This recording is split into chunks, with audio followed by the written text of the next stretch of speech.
తిరిగి BCN news కి స్వాగతం. ఆంధ్ర రాష్ట్ర తొలి ముఖ్యమంత్రిగా టంగుటూరి ప్రకాశం పంతులు అందించిన సేవలు చిరస్మరణీయంగా నిలుస్తాయని ఆయన ఆలోచనలతో ఏర్పాటైన విశాఖ స్టీల్ ప్లాంట్ను ప్రైవేటీకరణ కాకుండా కాపాడుకోవడమే ఆయనకు మనమిచ్చే నిజమైన నివాళి అని, అందుకు ఎటువంటి పోరాటానికైనా సిద్ధమని వైసీపీ నేతలు పేర్కొన్నారు. తాడేపల్లిలోని వైసీపీ కేంద్ర కార్యాలయంలో ఎమ్మెల్సీ లేళ్ల అప్పిరెడ్డి ఆధ్వర్యంలో ఆంధ్ర కేసరి టంగుటూరి ప్రకాశం పంతులు జయంతి వేడుకలు శనివారం ఘనంగా నిర్వహించారు. ప్రకాశం పంతులు చిత్రపటానికి పూలమాలలు వేసి నివాళులర్పించారు. ముఖ్యంగా వైఎస్ఆర్ కాంగ్రెస్ పార్టీ ఆ మహనీయుడికి ఘనమైనటువంటి నివాళులు అర్పించడంతో పాటుగా ఆయన దేశానికి చేసినటువంటి సేవలు, స్వాతంత్ర ఉద్యమంలో పాల్గొన్నటువంటి తీరుతెన్నులు, తుపాకీ కాల్పులకు భయపడకుండా వెరవకుండా గుండెను సైతం చూపి ఆ రోజున దేశంలోనే, ఎందుకంటే ఆంధ్ర రాష్ట్రం నుంచి ఆయన చూపినటువంటి తెగువ కానీ సాహసం కానీ స్వాతంత్ర ఉద్యమ చరిత్రలోనే ఆయన చిరస్మరణీయుడిగా మిగిలినటువంటి పరిస్థితులు కూడా ఇవాళ చూస్తా ఉన్నాం. అందుకే ఆంధ్ర రాష్ట్రంలో ఉన్నటువంటి ప్రతి ఒక్కరు కూడా ఆయన్ని ఆంధ్ర కేసరిగా అభిమానంగా, ఆయన భౌతికంగా మన మధ్య లేకపోయినప్పుడు కూడా ఆయన్ని అందరి హృదయాల్లో కూడా చిరస్మరణీయుడిగా ఉంచుకున్నటువంటి పరిస్థితులు. ఆయన ఆంధ్ర రాష్ట్రానికి తొలి ముఖ్యమంత్రిగా ఈ రాష్ట్రంలో తీసుకున్నటువంటి భూ సంస్కరణలకు సంబంధించినటువంటి అంశాలు కానీ, ఆయన పరిపాలనా తీరు కానీ ప్రతి ఒక్కటి కూడా, ఎందుకంటే సమాజంలో ఉన్నటువంటి పేద ధనిక వర్గాల మధ్య వ్యత్యాసం ఉండకూడదనే ఆలోచనతో ఆయన కార్యక్రమాలన్నీ కూడా ఈ రోజున వైఎస్ఆర్ కాంగ్రెస్ పార్టీగా జగన్మోహన్ రెడ్డి గారి నాయకత్వంలో పార్టీ ప్రారంభించిన రోజు నుంచి, అదేవిధంగా 19 నుంచి 24 వరకు కూడా ఈ రాష్ట్రంలో ఆయన పరిపాలన చేస్తున్నటువంటి కాలంలో కూడా ఆ మహనీయుడు త్యాగాలని, ఆ మహనీయుడు ఆచరించినటువంటి ఆశయాల్ని, అదేవిధంగా పరిపాలనని ముందుకు తీసుకువెళ్లే ప్రక్రియలో వైఎస్ఆర్ కాంగ్రెస్ పార్టీ అగ్రభాగాన ఉన్నటువంటి పరిస్థితులను ఒక్కసారి గుర్తు తెచ్చుకుంటూ, ప్రకాశం పంతులు గారి గురించి, ఆయన పక్కనే ఉన్నటువంటి ప్రకాశం జిల్లాలో జన్మించినటువంటి నేత. ఆయన ఆంధ్ర రాష్ట్రానికి తొలి ముఖ్యమంత్రిగా పనిచేశారు.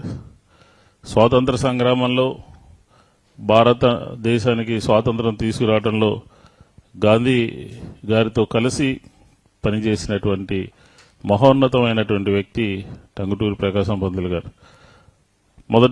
మొట్టమొదటి ముఖ్యమంత్రిగా ఆయన స్వాతంత్ర సంగ్రామంలో ఏ రకంగా పోరాటం చేశారంటే తన ప్రాణాలని సైతం లెక్క చేయకుండా సైమన్ కమిషన్ గోబ్యాక్ అని చెప్పని, అలాగే సహాయ నిరాకరణ ఉద్యమంలో కానీ, క్విట్ ఇండియా ఉద్యమంలో కానీ అనేక ఉద్యమాల్లో ముందుండి పోరాటం చేసినటువంటి దీశాలుడు మన ప్రకాశం పంతులు గారు అని చెప్పి.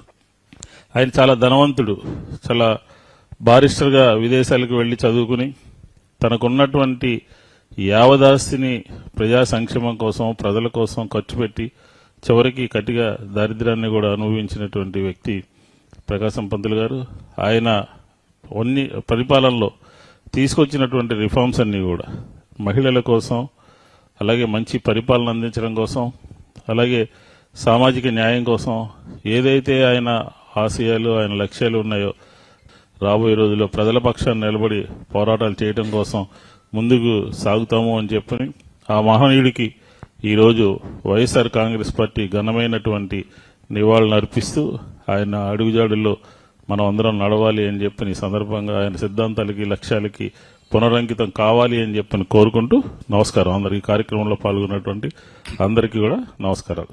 వర్షాకాలంలో సంభవించే ఇబ్బందులు ఎదుర్కొనేందుకు, వ్యాధులు నివారించేందుకు ప్రతి ఒక్కరూ పరిశుభ్రత చర్యలపై ప్రత్యేక దృష్టి సారించాలని ప్రజల ఆరోగ్య పరిరక్షణ దిశగా ప్రభుత్వం ప్రవేశపెట్టిన స్వర్ణాంధ్ర స్వచ్ఛంద కార్యక్రమాల్లో భాగంగా పరిసరాల పరిశుభ్రతలో ప్రజలు భాగస్వామ్యం కావాలని విశాఖ నగర మేయర్ పీలా శ్రీనివాసరావు పేర్కొన్నారు. విశాఖ జిల్లా collector Harendra Prasad, GVMC commissioner Ketan గార్గ్లతో కలిసి సింహాచలం దేవస్థానం పుష్కరిణి కోడేరు ఆవరణలో స్వర్ణాంధ్ర స్వచ్ఛంద కార్యక్రమం నిర్వహించారు. ఈ సందర్భంగా మేయర్ మాట్లాడుతూ చెరువులు, కోడేరులు పరిశుభ్రపరచుకోవాలని, పుష్కరిణి కోడేరు వద్ద ఈ కార్యక్రమం నిర్వహించడం మంచి శుభపరిణామన్నారు. కలెక్టర్ మాట్లాడుతూ ప్రభుత్వ అధికార యంత్రాంగం ప్రజల భాగస్వామ్యంతో పరిసరాల పరిశుభ్రతపై ప్రత్యేక దృష్టి సారించిందని తెలిపారు. ప్రాంతంలో ఈ కోనేరు పక్కన ఒక అందమైన ఒక ప్రాంతంలో కూర్చొని ఈ స్వచ్ఛాంధ్ర స్వర్ణాంధ్ర కార్యక్రమం నిర్వహించడం చాలా సంతోషంగా ఉంది. గౌరవ ముఖ్యమంత్రి వారి ఆదేశాల మేరకు ప్రతి 3వ శనివారం మనము ఈ స్వచ్ఛాంధ్ర స్వర్ణాంధ్ర కార్యక్రమం నిర్వహిస్తున్నాము. ఈ కార్యక్రమం ద్వారా పరిసరాల పరిశుభ్రత గురించి ప్రతి ఒక్క పౌరుడు ఆలోచించాలి, దానికి తగు చర్యలు తీసుకోవాలనే ఉద్దేశంతో గ్రామ ప్రాంతం కావచ్చు, నగర ప్రాంతం కావచ్చు, అన్ని చోట్ల కూడా మనము వివిధ కార్యక్రమాలు నిర్వహిస్తున్నాము. దాంట్లో భాగంగా ఈరోజు మన సింహాచలం ఈ కోనేరు దగ్గర పుష్కర్ని దగ్గర ఈ కార్యక్రమం నిర్వహిస్తున్నాము. ప్రతి నెల కూడా ఒక్కొక్క థీమ్ మీద మనము ఈ స్వచ్ఛాంధ్ర కార్యక్రమం నిర్వహించడం జరుగుతుంది. ఈ నెల మనము మాన్సూన్ హైజీన్ అంటే వర్షాకాలంలో మనము పాటించాల్సిన హైజీన్ ఏంటి, ఎటువంటి చర్యలు తీసుకోవాలి, ఒక పౌరుడిగా ఎటువంటి చర్యలు తీసుకోవాలి, ప్రభుత్వంగా ఎటువంటి చర్యలు తీసుకోవాలి, అధికార యంత్రాంగంగా ఎటువంటి చర్యలు తీసుకోవాలి, ఒక ఎండోన్మెంట్ శాఖ ఎటువంటి చర్యలు తీసుకోవాలనేది మనము చర్చించుకొని ఆ చర్యలు ఈ రాబోయే నెల దాకా, రాబోయే 3వ శనివారం దాకా చేపట్టాల్సిన బాధ్యత ప్రతి ఒక్కరికి ఉంది.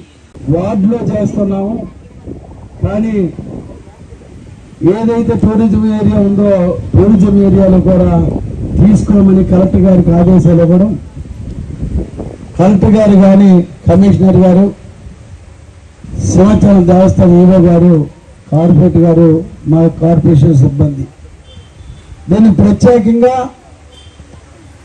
ఈ ప్రభుత్వం ప్రజాపాలన ప్రభుత్వం. ఈ పాలనలో అందరినీ చూస్తూ ఎక్కడైతే డిసీజులు వస్తున్నాయో వాటిని గమనిస్తూ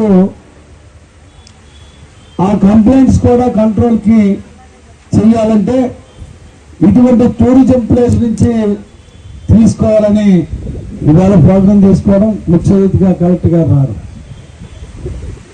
అంటే ఎక్కడ ఏ విషయంలో ఇంకా చూస్తున్నాను, అక్కడ వచ్చిన వాళ్ళు వర్షాలు ఎక్కువ ఉన్నారు, స్థానానికి వచ్చిన వాళ్ళు మన వాళ్ళు తక్కువ ఉన్నారు. ఇంకా వాళ్ళకి మెరుగైన కమిషనర్ గారు నేరుగా మన కలెక్టర్ గారు కానీ కమిషనర్ కానీ మనం ఏ విధంగా సపోర్ట్ దేవస్థానం వారికి ఇవ్వాలి, ఏ విధంగా ఇక్కడ అభివృద్ధి చేయాలి, ఇంకా ఇక్కడ మొక్కలు కూడా ఎక్కువగా వేస్తే ఎవరైనా టూరిస్టులు వస్తే ఒక అరగంట కూర్చొని ఆ కుటుంబం దర్శనానికి వెళ్ళేందుకు కూడా ప్రశాంతంగా వెళ్ళేందుకు ఒక మంచి వాతావరణాన్ని తెలియజేయాలని ఇవాళ ప్రోగ్రాంలో భాగంగా. అలాగే ప్రజా కళలతోనే సమాజంలో మార్పు సాధ్యమవుతుందని, నేటికి జానపదాలకు పౌరాణిక సాహిత్యానికి ప్రజాదరణ ఏమాత్రం తగ్గలేదని ప్రముఖ వాగ్గేయకారుడు ఎమ్మెల్సీ గూరెడ్డి వెంకన్న తెలిపారు. సాంకేతిక పరిజ్ఞానం పెరిగిన రోజుల్లో కూడా బాహుబలి సినిమాను ఎంతమంది చూశారో పల్లెక్క నీరు పెడుతుందన్న పాటను అంతకుముందు చూశారని తెలిపారు.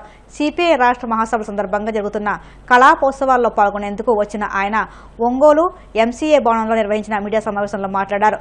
కళ్లను కార్పొరేట్ శక్తులు తమ గుప్పిట్లోకి తీసుకునేందుకు ప్రయత్నిస్తున్నాయని, ఇందులో భాగంగా ప్రేక్షకులను వ్యసనపరులుగా మార్చడం, సమాజంలో భయభ్రాంతులను సృష్టించడం, హింసా ప్రవృత్తిని పెంచిపోయించడం వంటి వాటిని ప్రమోట్ చేస్తున్నాయని ఆగ్రహం వ్యక్తం చేశారు.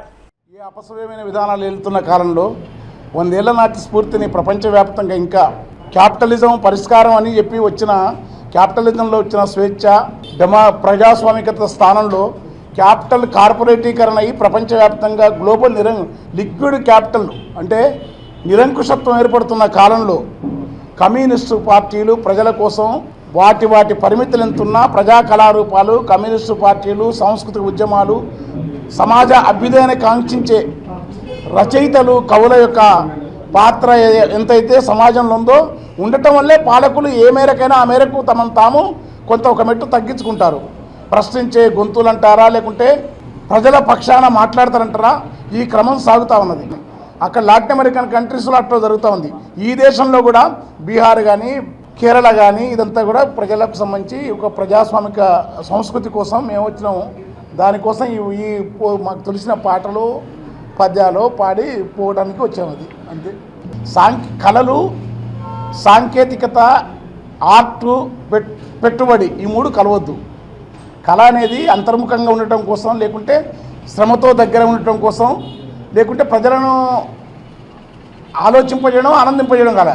ఈ మూడింటికి అతీతంగా ఏంటంటే ప్రజలను భయపెట్టడం కోసం, ప్రజలను అనేకమైన వ్యసనాలకు గురి చేయడం కోసం, ప్రజలను తమ ఉన్న మానవ స్వభావంలోని వికృత స్వభావాన్ని పెంచడం కోసమే క్యాపిటల్తో కూడిన కళలు పనిచేస్తూ ఉన్నాయి.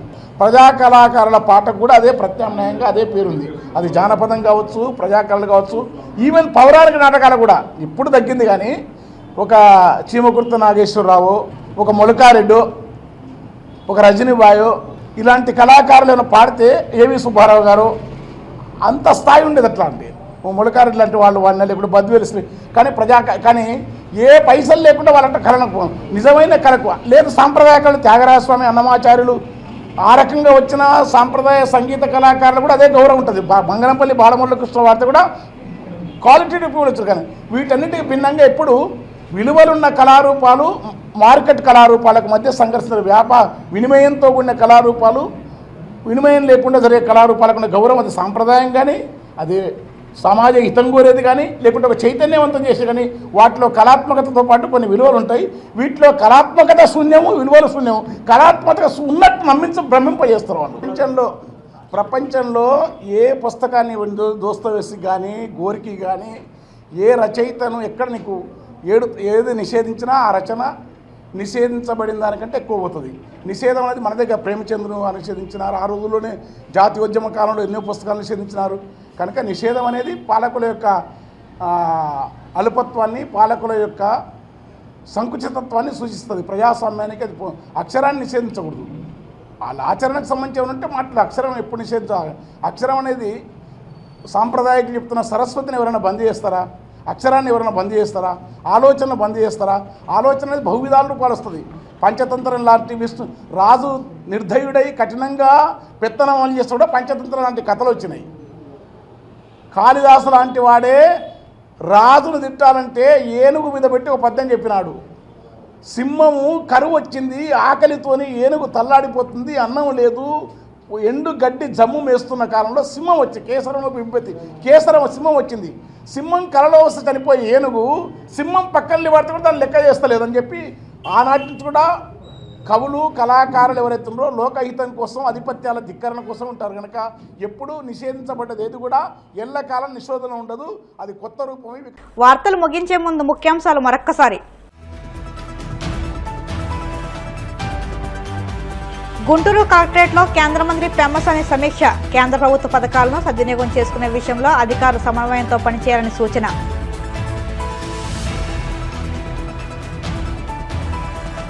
కృష్ణానది పరివాహక ప్రాంతాల్లో మంత్రి నాదెండ్ల మనోహర్ పర్యటన. లంకగ్రామ ప్రజలను సురక్షిత ప్రాంతాలకు తరలించాలని అధికారులకు ఆదేశాలు.